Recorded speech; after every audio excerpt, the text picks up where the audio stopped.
தமிழ் மக்களினுடைய காணிகளை ஆக்கிரமித்து சட்டவிரோதமாக அமைக்கப்பட்டிருக்கின்ற திஸ்ஸ என்கின்ற விகாரை கட்டுமானத்தை அகற்றுமாறு கோரியும் எமது காணிகளை எமது மக்களிடமே மேல ஒப்படைக்குமாறு கோரியும் நாளை பிற்பகல் 4 மணிக்கு ஒரு பாரிய எதிர்ப்பு போராட்டம் ஒன்றை காணிகளை பறிகொடுத்த எமது உறவுகளும் நாங்களும் அழைப்பு விடுத்திருக்கின்றோம்.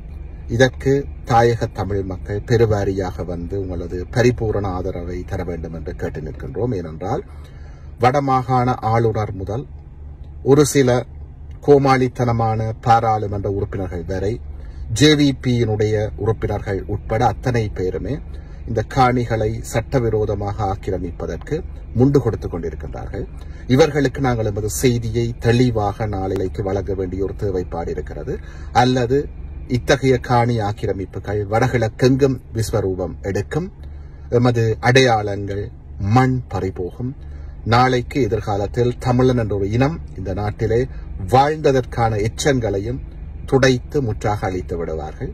இவற்றுக்கு எதிராக எமது மிக காத்திரமான எதிர்ப்பை பதிவு செய்வதற்காகவும் இலக்கு ஒன்றுதான் இனத்தின் விடுதலை என்பதை பறைசாற்றுவதற்காகவும் எமது பிள்ளைகளினுடைய எதிர்கால இருப்பிற்காகவும் உங்கள் அனைவரையும் அன்புரிமையோடு அழைத்து நிற்கின்றோம்.